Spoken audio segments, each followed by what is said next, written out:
web3.tv.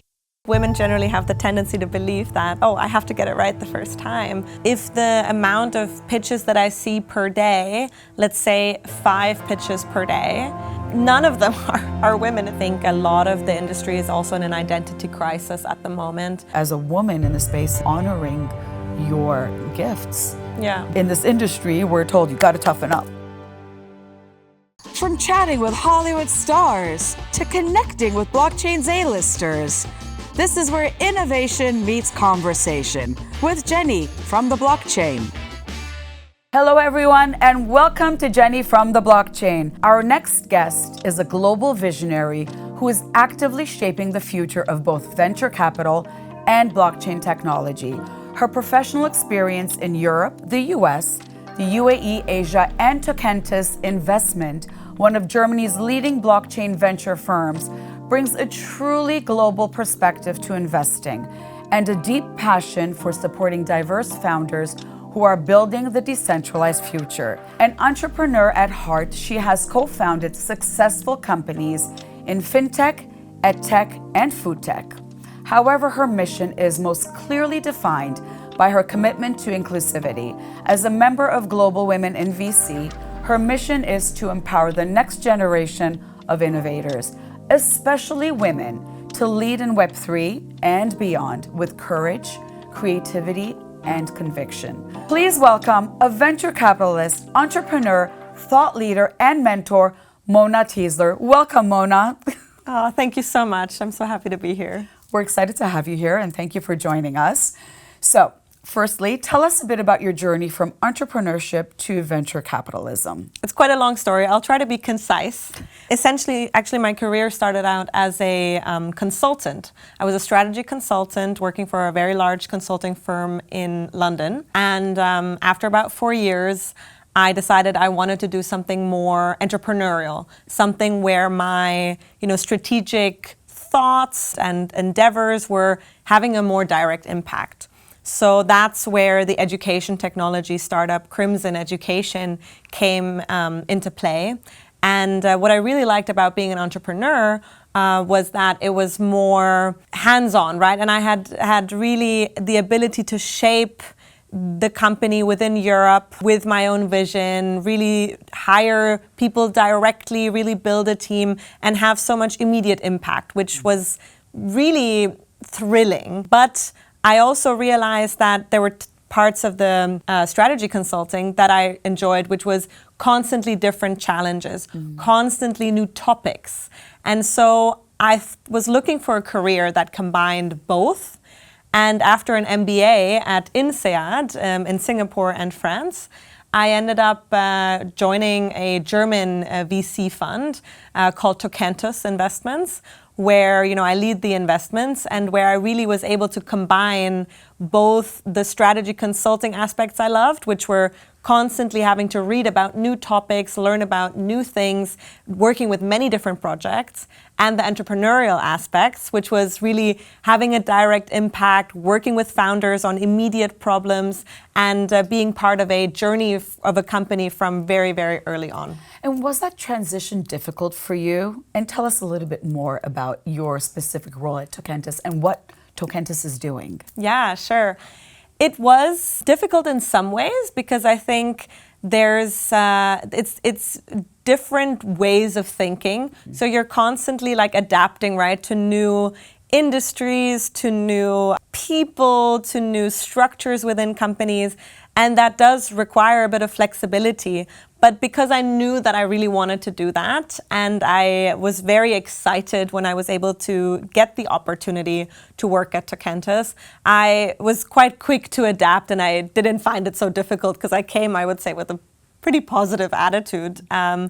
But what I do at Tokentus is I lead the investments, which means that we look for projects in the blockchain space that we want to invest in. And these are usually seed, Series A stage projects, so after the pre-seed stage, so a little bit more advanced than just ideation, then fund these companies. So I look for the companies, I do due diligence on them. So I check, if I believe that the market is big enough, that the team is the right team for this, that the competitive landscape has space for this particular company to thrive, and a variety of other aspects such as product, tech, generally where the market is going. And if I, within that due diligence process, decide, yes, I think this is a company that we want to invest in, I present that company to a board, and we then vote, and we mostly unanimously then decide to invest into that company and then support that company throughout future funding stages and growth stages as well.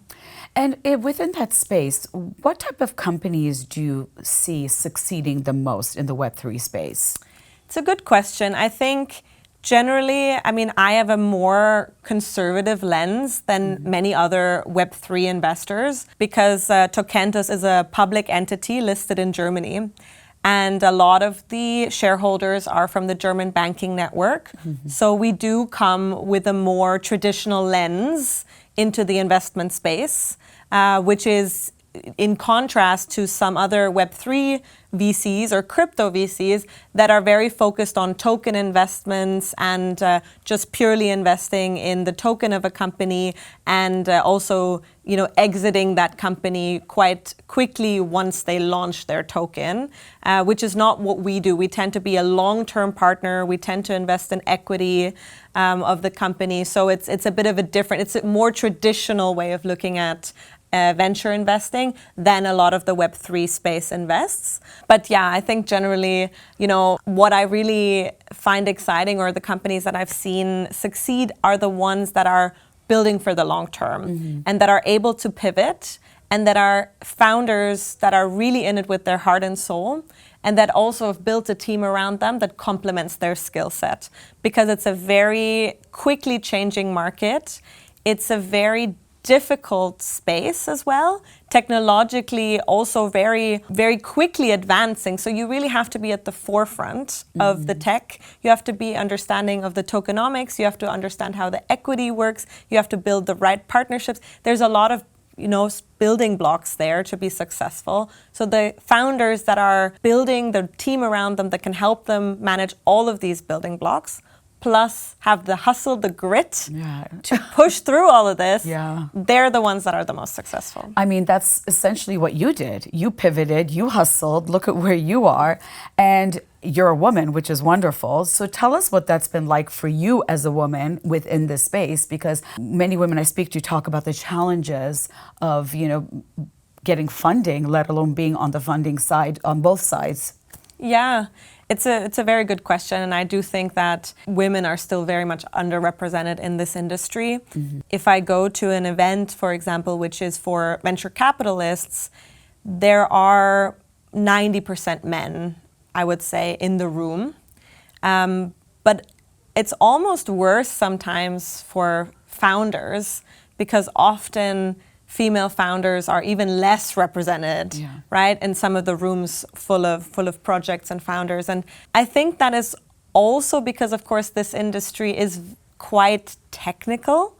So there is a tendency for STEM projects and generally to be more male heavy. I think that's one just purely statistical reason for it.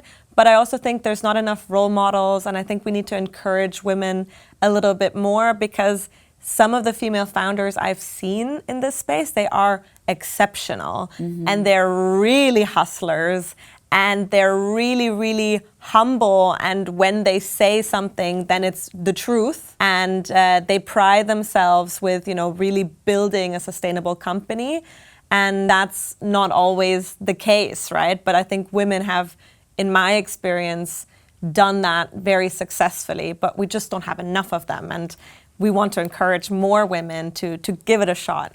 And do you specifically search for projects or companies led by women? And to follow that up, how do you encourage women to get over that hump where, where they are intimidated by the technology side of, the blockchain? Yeah, we do look for female founders, but I have to say it's genuinely very hard.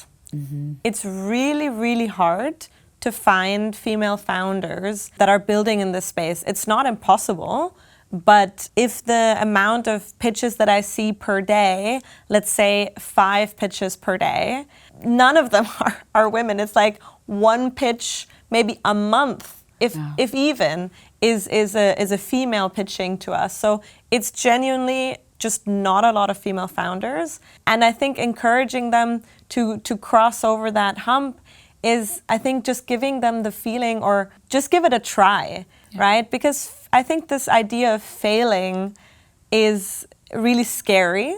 And I fail, I might, ruin my reputation or my future potential. But I don't think that's true. I think actually failing, trying again, and knowing what you did wrong the first time actually makes you a really good founder. And therefore, kind of debunking or taking away that fear of failing, I think, is a really big lesson. Because a lot of the men I see in this space, they're incredible. They failed several times and they're completely happy with it. Yeah. And they do amazing things and they learn so much on their journey. But I think women generally have the tendency to believe that, I have to get it right the first time, but I never got it right the first time. And which is inhibiting. Yeah. And you're right, women, I think, have a greater fear in failing, but without failure, there is no success. Yeah. So it definitely success comes with failure, right? Yeah. So I encourage the women, really, to take more chances, yes, to embark on yeah, their vision, their creativity, and to take a chance, really. Yeah, and do what you love, right? It doesn't have to be, there's no prescription on that it has to be within the RWA space or a highly technical infrastructure or something creative, right? Whatever your passion is, where you see the niche, then that's where your energy and heart should go into. And then you can find a co-founder or people, to support you within the team that, again, have complementary skill sets to you. And together you can build something, go to market, raise funding. And it doesn't have to be you alone, right? It can be a great mix of team, and that can be all female, male mixed, whatever it may be that works for you. Yeah, because where your passion is where you thrive. So I feel like I just had a deja vu. Somebody else was saying that to me the other day. Yeah. So definitely agree with that point. You've worn many different hats. You've gone from entrepreneurship to mentorship to, investment management. What do you enjoy the most? Yeah, I do enjoy the investment management the most because, again, it kind of combines, right, all of the things that I really enjoyed about being a consultant and being an entrepreneur. I didn't mention earlier, but I also launched a food tech startup, which I tried to build alongside other things that I was doing for 3 years. And we ended up, having to shut the company down for a variety of reasons. But the journey of trying to build this startup was so valuable to me that even though it wasn't a success story per se, it was one for me. Yeah. Because what I learned was just incredibly What did you valuable. learn? I learned some very important things. Number one, and I'll repeat myself, apologies, but it's really important to build a team around you that you can trust and that you really want to work with long term, because it's like marrying someone, right? You're going to be in this everyday working environment with them for many, many years. So you need to have phenomenally good communication and a really strong rapport that is built similar to a relationship, I would argue. And secondly, your investors. You have to really think about who you bring on board. One of the mistakes I made was because I really needed funding and I got a lot of no's, I eventually got a few yeses, and I, at that point, was quite desperate, to be honest, to get that funding in. So I kind of said, okay, you say yes, so I will say yes. And I was just grateful that, I finally found some investors. But the problem was they ended up being very, very difficult and actually more blocking my path, my vision, then they were helpful. They were micromanaging you, basically. Exactly, and having very strong opinions on the direction of the company, which was not the direction of the company that I then thought or wanted to go. Is that one of the reasons that it didn't work out? Yes. Because of your partnerships with the wrong investors. With the wrong investors. Wow. And then even towards the end, we were going to sell the technology that we've built because that could have been sold to one of the clients we had. And the investors were actually blocking the sale because they didn't think the amount was high enough for their return on investment, which from an investor perspective, I do understand, right? You do want to make sure you get more than what you put in, or at least are made whole. But when the company is at a position where, there is not that much room anymore, then it's very difficult if the investors are not really communicating with you and are really discussing with you and pulling on the same string, but actually acting from, a point of authority and really blocking the growth or even the sale of a company. It's quite selfish, isn't it? Yeah. At the end of the day, they're not supporting their investment, and they're just thinking purely from a financial standpoint. Yeah. And like you said, there should be a match between passion and success. So unfortunately, the team that you build around you and the partners you have are so vital. Yeah. What excites you most, or what excites you and drives you most as an investment manager? I think actually exactly that, right? I know how it feels on the other side. I know how it feels to fundraise.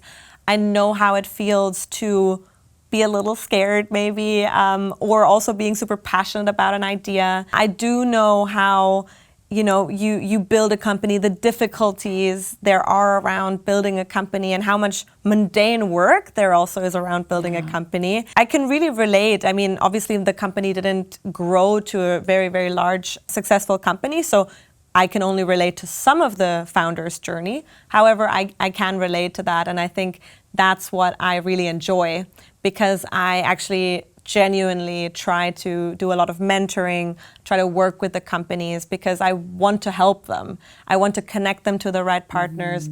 I want to support them, right? If they're women or men, right? I want to help and help them grow because I win and then they win, and we actually create an ecosystem that is mutual beneficial for everyone.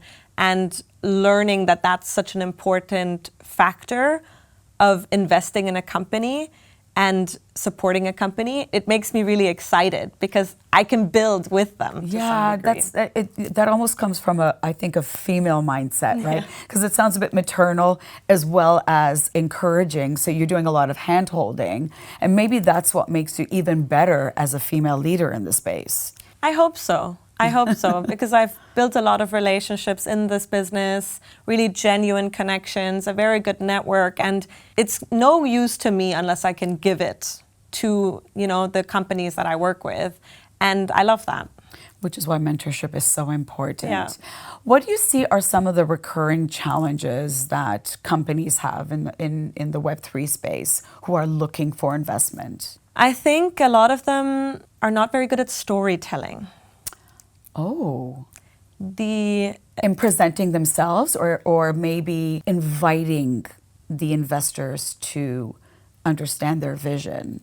I think the latter. I think it's a big part of fundraising is being able to communicate your vision and having checked all the areas of potential risk or doubt an investor might have.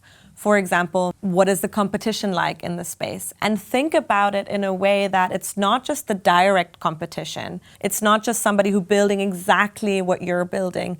It's actually all the solutions to the problem. And to make a very, very simple, or to give a very simple example, say you are building an app that allows for somebody to go from point A to point B, right? You might think, okay, my competitor is something like Uber or Kareem. Right.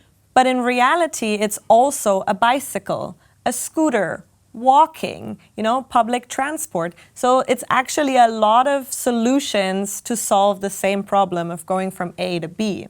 So what makes you unique, basically? Exactly. And your unique selling point, as they say. Yes. And how big is that market for that? Can you capture enough market share? Does the customer actually prefer your solution over the existing solutions in the market? And having conviction on that, having researched that, having a clear idea, and then really being able to tell your story. How did you get here? Why are you building what you're building? What is the grand vision of what you're building? I think putting yourself in the shoes of the investor, if you're pitching it to an investor, is what a lot of founders don't do. And that's something that really shows sometimes. And my advice would be an investor also tries to reduce their risk. Of course. Right? Of course. It's like on Shark Tank. We've seen it, right? They want to see what you're bringing to the table. Exactly. What is the company solving that other companies have not yet solved? Exactly. So, reducing that risk, enabling that company to basically have a very high potential of doing really, really well, but having a very low potential of failing. So if you think about it that way, then I think it's a different way of telling your story and also thinking about what you're building. That's really important. And just the second point I want to make on that same question is not all businesses are venture capital investable businesses. And that doesn't make them a bad business. What do you recommend then? So let's say, obviously you get many pitches and there are many rejections in the space, right? Yeah. And some people don't know how to handle rejection. I mean, it's one of the basic, skills that every human should learn. Yeah. What is your recommendation? How do you then pivot from being rejected? Like you said, maybe they're not investable, but how would you then advise them to move forward? I think learning how to deal with rejection is a really big part of it, and it took me a very long time to learn this myself. So this is not an easy task, specifically if you're a perfectionist, if you have very high standards for yourself.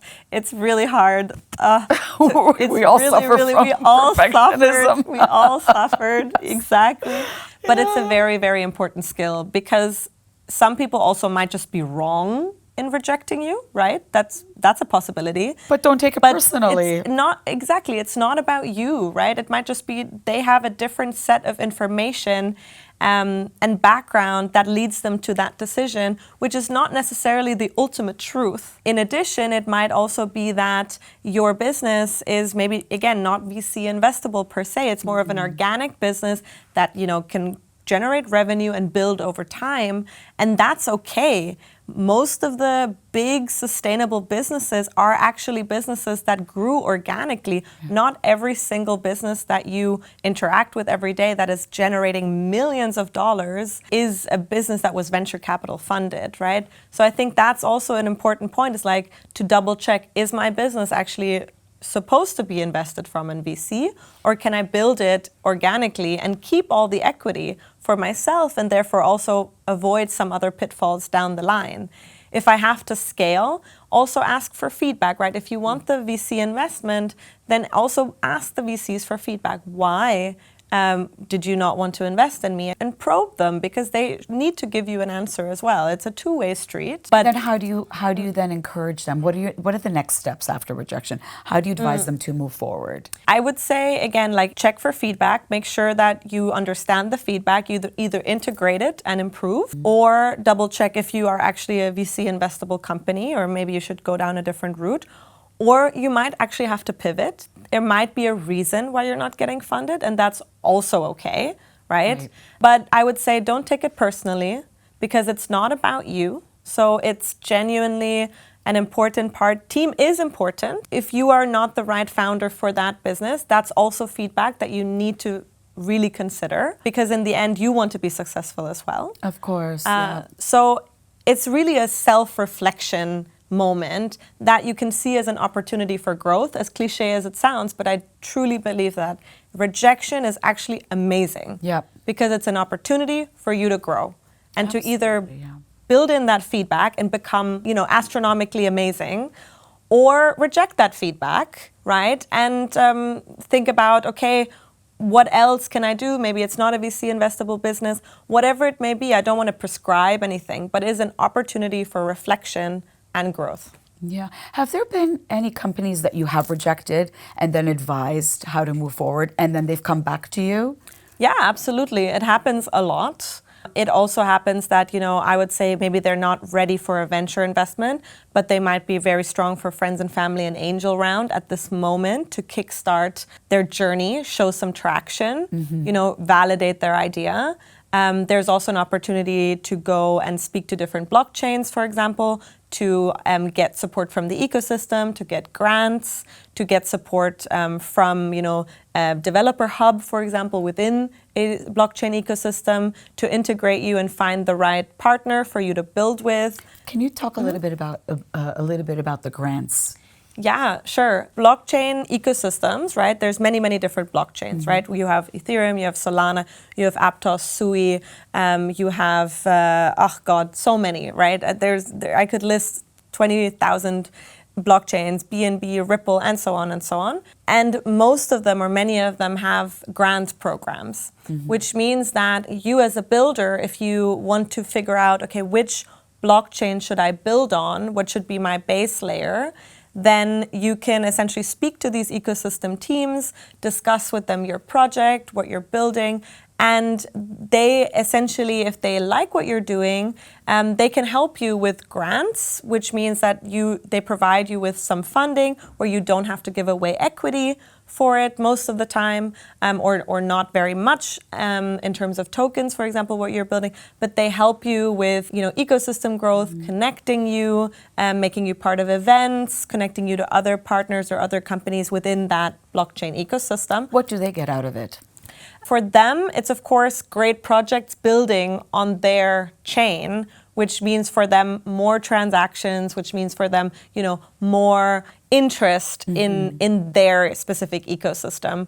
So it's obviously a two-way street, but it's a very good way, I think, to explore the value proposition of different blockchains, the focus of different blockchains/ecosystems, and for you to get some initial funding to help you kickstart the building process without having to give away equity to or tokens to investors very early on when your valuation is quite low, which means you give a bigger chunk of your company already to an external party. So this could be actually very feasible. And do you have any specific blockchains that you prefer? To be honest, we're genuinely very agnostic on blockchain. So I don't have a clear answer there.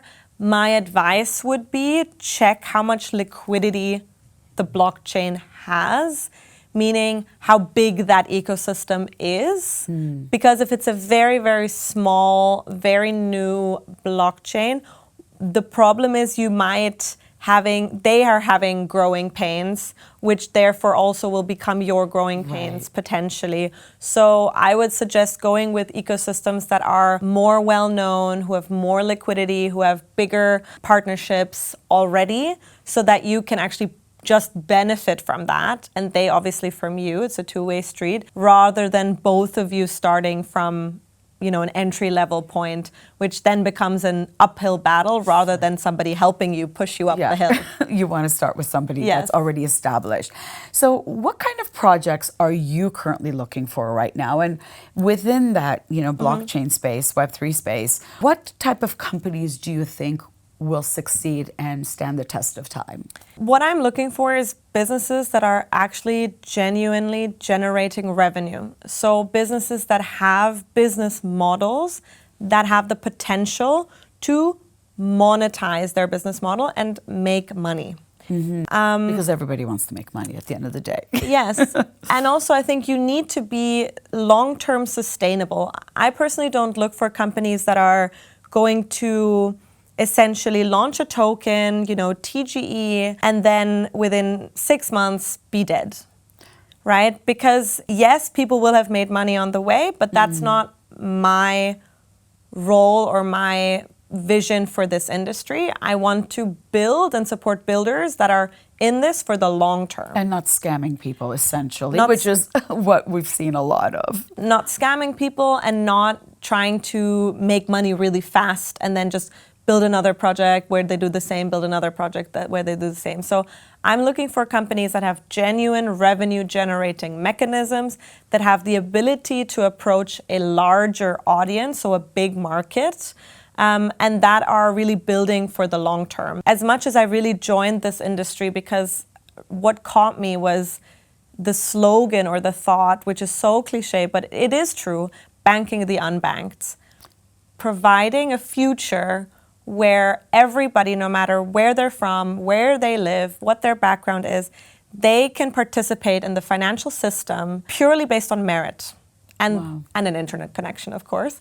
But essentially, that vision, also creators being able to, get the rewards for the creativity they put out into the market rather than middlemen who cut them out. Right. And just generating a future that is fair and based on merit much rather than on the big centralized giants actually taking the lion's share of the financial, abilities in the market and also owning all of the data. Because data is power and people should own their own data, in my opinion. I also would like to support businesses that have a similar kind of vision. But of course, we also have to be aware that in order to get there, and again, this is just my opinion, we need to also play within the realms of the reality, which means that bigger players such as banks, financial institutions, etc., they do have the liquidity that we do need in the Web3 space in order to grow and in order to legitimize and in order to build regulations that actually support the Web3 space in a positive manner. So it's a fine line. Yeah. But do you think that keeps us then in handcuffs? Because there's so much talk about regulations and then the freedom that was provided by this space, the blockchain, Web3, crypto. And now as it's getting regulated, there's that fear that, that the freedom will be taken away from us. Yeah, that's what I mean with fine line. It's a question I keep asking myself and people also keep asking me is what is the right thing? I do not want to be in the regulator's shoes because it is tough. I've also seen and experienced regulators that have no idea about the Web3 space who are making decisions which I think is potentially very detrimental and will handcuff us. But asking people in the industry to support on regulatory affairs who have knowledge, who have the right ethics is really, really crucial in order to get the regulation right. But I also believe that we do need some regulation in order to avoid the scamming. Scammers, exactly. Right? And to provide us with a baseline so we can get liquidity, money into our system that allows us kind of to grow and to be a part of, really breaking boundaries. And a lot of the financial institutions or where a lot of liquidity could come from, they need regulations in order to start, engaging with the Web3 space. Yeah. And so I think there is a fine line there, but I don't think regulation is just bad. But, it has to be... How do you get it right, though? Yeah, that's the thing. How do you get it right? Then you have the serial scammers that are ruining it for all of us. Yeah, that's true. But then regulation, and we're just going back to central banking, it's mindset. And that's what we want to escape to have sovereignty. Yeah, it's... And to own our own data. It is true. It's a really tough one. And I often say that I think a lot of the industry is also in an identity crisis at the moment because of exactly that dichotomy, right? Do we become a grown-up who plays in the world as it is, or do we stay a smaller industry but stick to the pure decentralization effort, which has, a lot of also philosophical and ethical roots here. It's a really tough one, but I think we've tried for a very long time to be, a purely decentralized challenger to the system as it is. I'm not sure that's working. Which is why things are changing and they're shifting, and hence all the new ETFs that have come out, and now everybody's talking about regulation in different countries, and they're adopting crypto. So, I think we've already passed that line. Yeah. Let's just hope for the best. Yeah, but we do need a little bit more of that kind of, I'm going to call it old school, sophisticated, lens to come into the Web3 space. But we also have to stay true to our values. Yeah. I completely understand that. So, as a leading female in the space, how do you see female leadership styles influencing innovation in Web3? Yeah, it's a good question. And my experience, my personal opinion is that I've seen, and for a very long time, I thought that in order to be a leader, you have to be very authoritative, very stern, very strong, very opinionated, really rule with a clear, more strongly embodied body language, voice. and general, be less soft, be less female, Tougher. I've realized that that might be the style for some, male or female, and it might work for them, but it's not mine.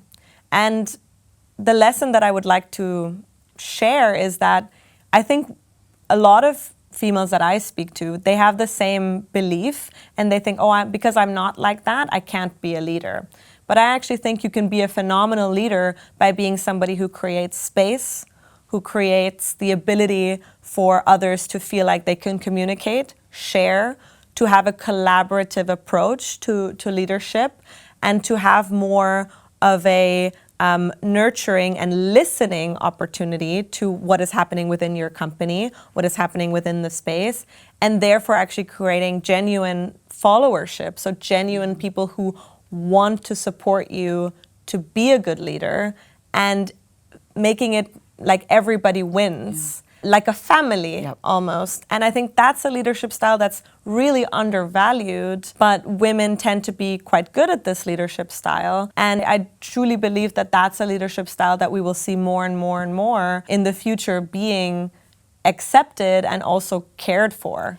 It brings a balance to the Yeah. workspace because the space is already dominated by men. Yeah. So if women actually lead in their natural way, which is more collaboratively with intuition, I think it brings a healthy balance, right? Yeah. Instead of being forced to grow this tough skin, Yeah. which in this industry we're told you got to toughen up and you have to be strong. So then we raise our voices in boardrooms and speak louder and try to hold that attention. But you're right. I think leading as a woman in the space and honoring your gifts, then you're sharing that with other people. That's such a good point, right? Honoring your gifts, because women might be very tough and a man might not be so tough, might have more this family style leadership. I don't think it's necessarily about gender. It's about honoring and valuing your gifts and being genuine in your leadership style. Yeah. And believing in the fact that you're allowed to be here, that you are enough that way you are. Oh, I love that. And we are all enough. We are.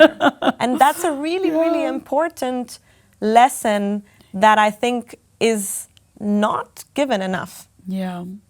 And I know that you're part of Women in VC. Can you tell me a little bit about this organization and what you're bringing to the group? Because I know that your insight is invaluable. Generally, so it's a group of venture capitalists across the world, Web3, Web2, and it's women in VC that essentially help each other across, maybe deal flow sharing or connections or advice. So that's, it's genuinely a group for female investors, which are definitely in the minority, to have a group of people that, they are really comfortable to share things with.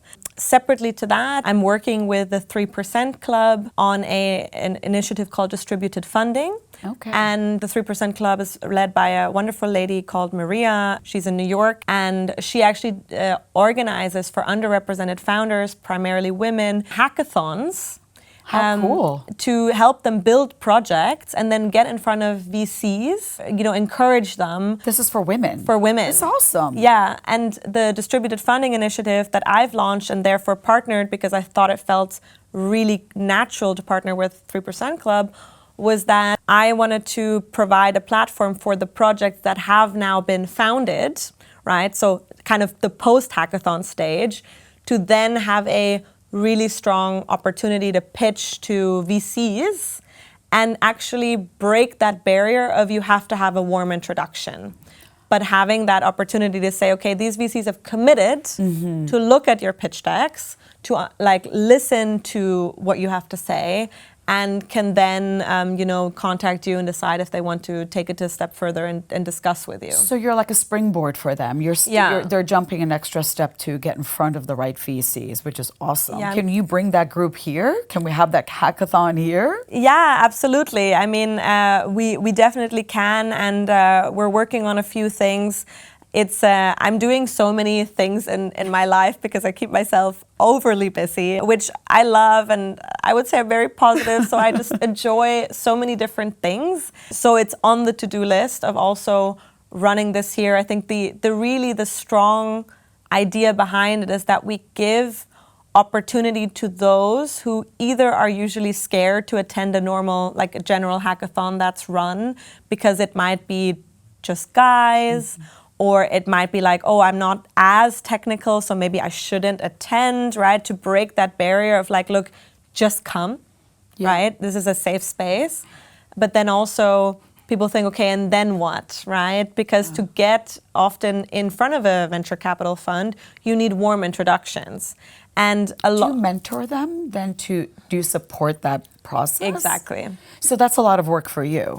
Yes, it's a lot of work for me, and there's no, like, I really just want to do it because I want to help. Yeah. But that, of course, also means that, time is limited. So I'm working with Maria on trying to get that off the ground. We've done one in New York not too long ago, where we had a nice bounty that was sponsored and a great workspace that we got sponsored for. And we want to bring that to the UAE as well. Well, let me know if you need support. Thank you. So you have mentored many founders.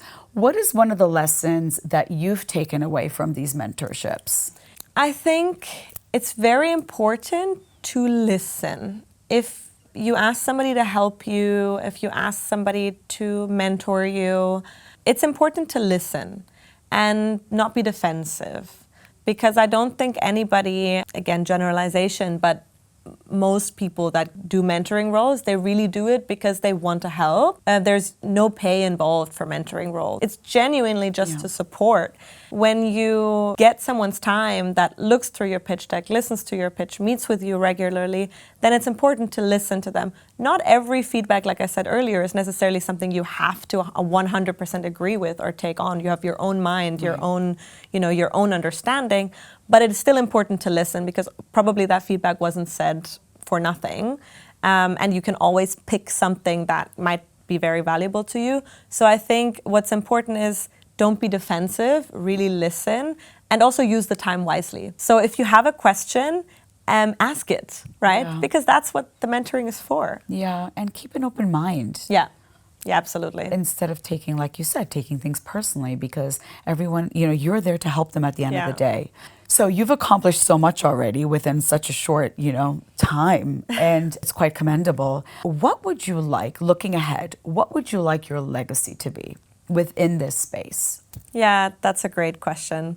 That's actually a question that touches my heart because it's quite an important one for me. I would like to build my own venture capital fund. That's the goal, building my own VC fund. And I also want to use part of that mission. And once the fund is established and has a strong track record, has selected founders to support, really, really supports them and not just gives them money, but genuinely supports them across liquidity, infrastructure, whatever they need, growth, marketing, a friend, right? But really supports them and helps them with connecting them and is a shoulder to cry on. I really want to build a venture fund that genuinely does that without taking anything extra from them. It's just part of being their investor.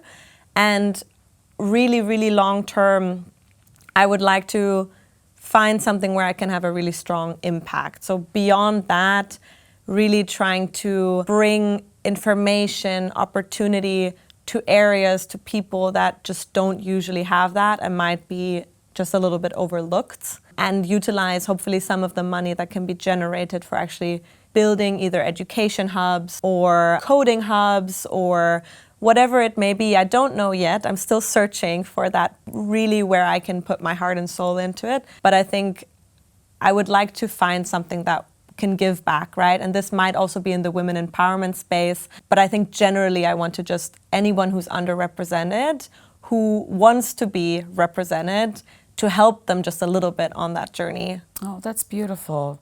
Giving back is what we're here for at the end of the day. If you can't share your success, then what's the point really, right? So I think that's really a beautiful sentiment. And a question I like to ask everyone is, this successful version of you, if you can go back in time and speak to your younger self, what would you advise her? I would advise her something that I said earlier, which is you are enough how you are. And yes, you are a blonde, very young-looking girl that might not necessarily in the first instant seem like, the most leadership-prone or even intelligent, maybe, in a societal, preconditioned mind. But that doesn't matter, because you are who you are, and if you are who you are, you'll be fine. Oh my God, you're going to bring tears to my eyes. That's so beautiful. Oh, I think we've covered everything.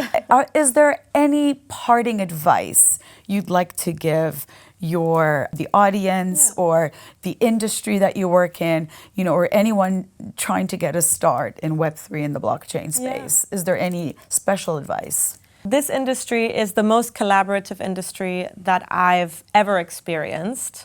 And that is a really strong point for you to think about, because if you have an idea, if you want to enter the space, come join us, right? In terms of come to events, talk to people about your idea, start building, enjoy kind of ecosystem type support.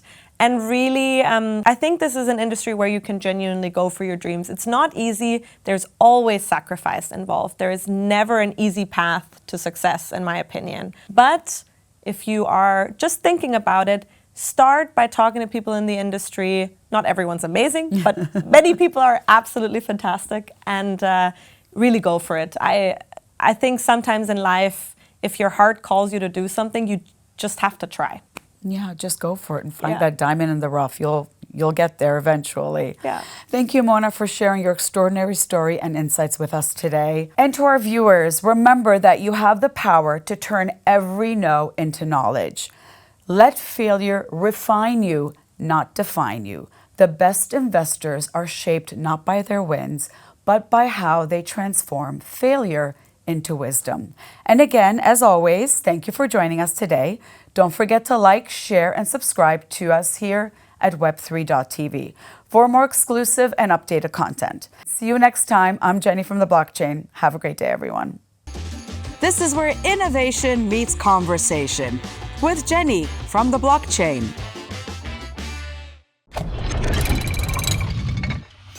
Web3.tv